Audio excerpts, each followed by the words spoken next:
Welcome everyone to the brand new video of RD Graphics. In this channel, we talk about some of the simplest tips and tricks of Photoshop that everybody can do to make eye-catchy graphics. Here, I will be using Adobe Photoshop CC 2020 and MS Office 2016. The configuration of my rig is given in the description below. Check it out. Make sure that you have at least 8 GB of system RAM, 16 GB is recommended, and a decent graphics card. So, without any further ado, let's begin. Today we will talk about the 10 most basic tools and utilities available in Photoshop that help us to make desired changes to our object or image. But first things first, we need to know how to make a new document or a new file in Photoshop. So the first step, go to Files and then select New. Here a new window will appear and then you can see that there are many presets already available in Photoshop, such as print, art and illustrations, web, videos, etc. Today we will work with a resolution of 1080p, that is Full HD. So we will set the resolutions in the right side of the new window, width as 1920 and height as 1080p, and it's better if we set the resolution at 300 pixels per inch. Now we will select the background image or the background color of our first file. So here it's already set as default, we will go with that. Then we will select Create. A new window appears where a new document is already created with the basic interface of Photoshop already available.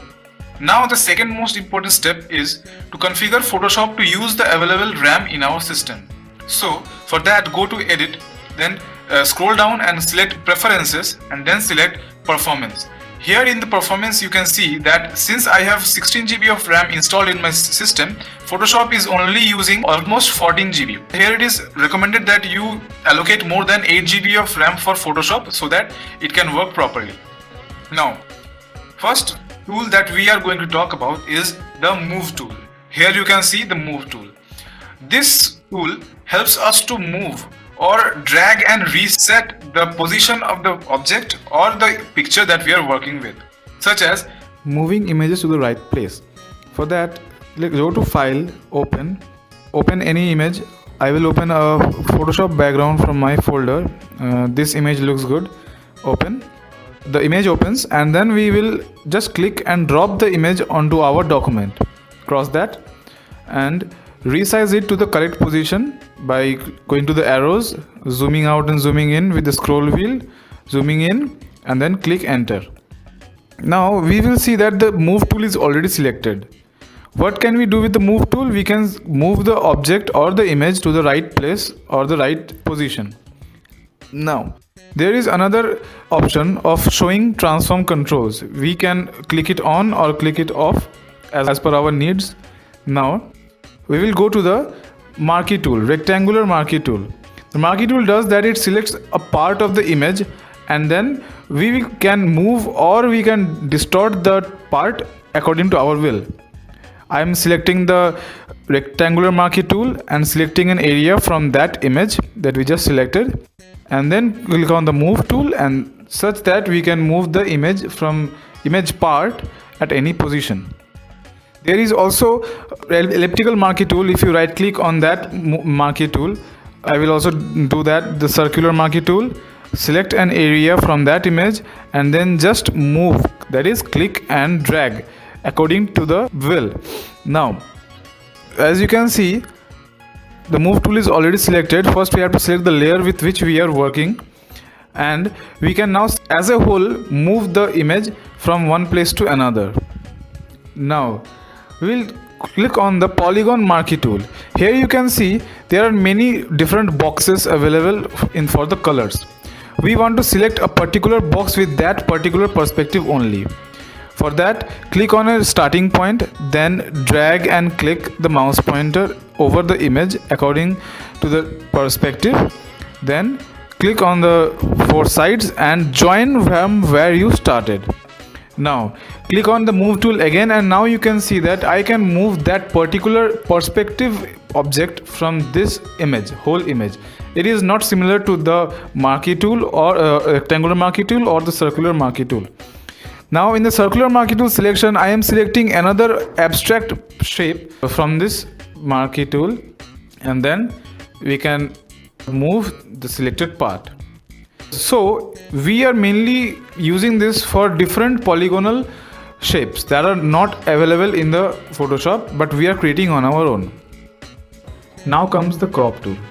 In the crop tool we can see that we can select any part of the image, resize it as we want by clicking or dragging the mouse pointers up and down or diagonal in the way we want, adjusting the correct position or the correct dimension of a part of the image, and then we can select on the top right corner where there is a right icon. Here, click on that and the image becomes that part only. That is, all the other parts of the image is deleted and that part only remains. Now we can come to the eyedropper tool. The main part of the eyedropper tool is to select a definite color from the picture, that is a color of a pixel. Here you can see as I drag from different parts of the image, different colors are being selected. That is, it is selecting the color of each pixel over which it is being dragged, such as the yellow, red, now orange, sky, or the green and purple, etc. This is a very useful tool to make the image color perfect. Now we can come to the brush tool. It's a very important part. As you can see in the preview, the brush tool is used to make brush paintings. Here the purple color is selected and now I am just doodling around with the brush tool. Select another layer and it will draw on that layer only. Now for any fun purpose we can select any other color such as yellow. It's a nice color. Now we will again draw it like this and create artistic design. The first part, this green looks good, and then we can draw another scribbles right away, and this is the main job of the brush tool. Now on right clicking on the brush icon, we can see that there are many other options such as the pencil tool. It is also a very important tool. Here we can draw thin lines of drawings. We can also increase the size by dragging the pointer, such as like this or this. While holding down the shift key, we can draw straight lines such as this. We can also decrease the size of the pointer, shift, and then draw a straight line is drawn. Like this, we can also use the pencil tool. Now comes the eraser tool. By the name, you can already understand that the main function of this eraser tool is to erase a part of the image or the object. Here you can see I am erasing the edges of this rectangular part to make the edges blurred. Here you can also increase the hardness of the eraser tool by this, and the result that you will get is like this. It will have sharp edges unlike the blurred ones. You can also increase the size of the eraser tool such as like this. Here you go. Now is the blur tool.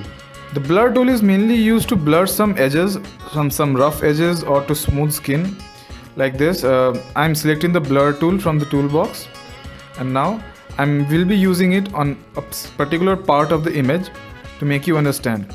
Here I am using the blur tool to make this particular part blurred. If you compare it with the left side, you can see that the left part is not blurred but the right part is blurred. Here is the main difference. Now similarly, if you right click on the blur tool, you will get another option for the sharpen tool. For the sharpen tool, it just does the opposite of blur tool.